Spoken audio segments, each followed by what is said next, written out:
নমস্কার বন্ধুরা, আশা করি তোমরা সকলে খুব ভালো আছো। আমার চ্যানেলে তোমাদের সকলকে স্বাগত জানিয়ে আজকে এই বিছে থাকা রসগোল্লা দিয়ে কী করে রসমালাই বানানো যায় সেই রেসিপিটাই তোমাদের সঙ্গে শেয়ার করব।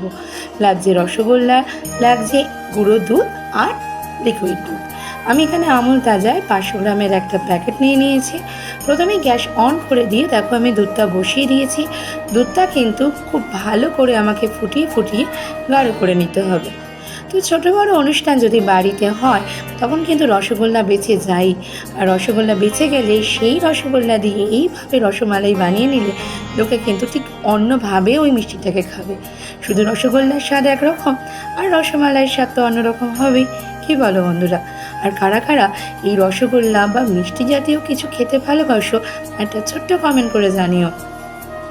তো দেখো আমার এখানে দুধটা কিন্তু বসিয়ে দিয়েছি। দুধটা কিন্তু ফোটা অবধি আর একদম ঘন হওয়া অবধি আমাদের কিন্তু ওয়েট করতেই হবে। আর অবশ্যই দুধটা ভালো করে নাড়াতে হবে যাতে না নিচে লেগে যায়।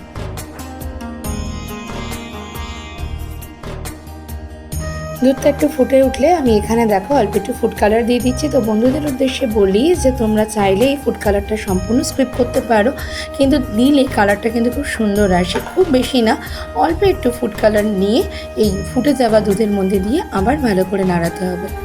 তো এই রসমালাই, বেঁচে থাকা রসগোল্লা দিয়ে রসমালাই বানাতে গেলে একটা ছোট্ট কাজই করতে হয়, সেটা হলো এই দুধটাকে গ্যাসের উপর বসিয়ে জাল দিয়ে দিয়ে একদম গাঢ় গাঢ় করে নিতে হয়। ব্যাস, আর তো সেরকম কোনো কাজই নেই। এদিকে দুধটা ফুটুক। আর আমার নতুন বন্ধুদের জন্য ছোট্ট একটা কথা, যেই নতুন বন্ধুরা আমার চ্যানেলে আসছো, আমার রেসিপিগুলো দেখছো, তারা প্লিজ আমার পাশে থেকো। আমার চ্যানেলটাকে সাবস্ক্রাইব করে দেওয়ার অনুরোধ রইল। পাশে থাকা বেল নোটিফিকেশানটাকে অন করে রেখো, তাহলে আমি রোজের যে রেসিপি বা ব্লগ দেবো সেগুলো সবার আগে তোমাদের কাছে চলে যাবে। বক করতে করতে এখানে আমি এলাচ থেতো করে দেখো দিয়ে দিচ্ছি।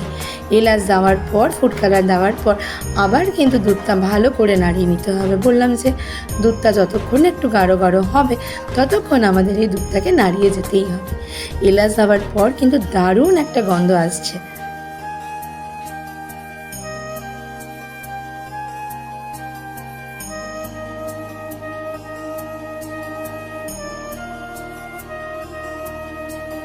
তো যখন দুধটা একটু গাঢ় গাঢ় হয়েই যাবে তখন এই রসগোল্লার থেকে রসগুলো খুব ভালো করে চিপড়ে নিয়ে এই ফুটে যাওয়া দুধের মধ্যে আমরা কিন্তু দিয়ে দেবো। তো যখন অনুষ্ঠান ছোটো বড়ো হয় তখন কিন্তু সবার বাড়িতেই কয়েকটা রসগোল্লা বাজবেই, মিষ্টি বাজবে না এমন খুব কম বাড়িই আছে। তো সেই রসগোল্লাগুলো নিয়ে যদি এইভাবে আমরা রসমালাই বানিয়ে নিই, আবার যদি যারা বাড়িতে অতিথি থেকে যায় বা বাড়ির মেম্বারদের দিই, তারা কিন্তু চেটে পুটে খাবে। তো দেখো এখানে আমার রসগোল্লাগুলো দিয়ে দিয়েছি। আর এরপর আমি এখানে দিয়ে দিচ্ছি একটু চিনি। আমি আমার স্বাদ মতন দিচ্ছি, কারণ আমার বাড়ির লোকেরা এই মিষ্টি মিষ্টি জিনিসগুলো একটু বেশি কড়া মিষ্টি পছন্দ করে। তোমরা চাইলে অল্প দিও, আমি আমার স্বাদ মতন মিষ্টি দিয়ে দিলাম। তো এবারে চিনিটা দিয়ে আবার ভালো করে এটাকে নাড়াতে হবে। তার কারণ চিনিটা যখন দেব ওটা গলা অবধি কিন্তু একটু যখন গলে যাবে তখন একটু জল জল হবে, আবার সেটাকে ফুটিয়ে সেই আগের মতন ক্ষীরের মতন নিয়ে আসতে হবে। তো বন্ধুরা দেখো তো দেখতে কেমন লাগছে। আমার না এই ভয়েস দিতেই দেখতে দেখতেই যেন মনে হচ্ছে আবার জিভে জল চলে আসছে। তো যাই হোক, চিনিটা এখন গলুক। আর যারা পুরনো বন্ধু তাদের তো অনেক অনেক ধন্যবাদ। তোমরা এইভাবেই আমাকে সাপোর্ট করে যেও, আমার পাশে থেকো, লাইক কমেন্ট শেয়ার অবশ্যই করো। আর পারলে নিজের আত্মীয় স্বজন বন্ধু বান্ধবের মধ্যে আমার রেসিপিগুলো শেয়ার করো, তাহলে আমার ভালো লাগবে।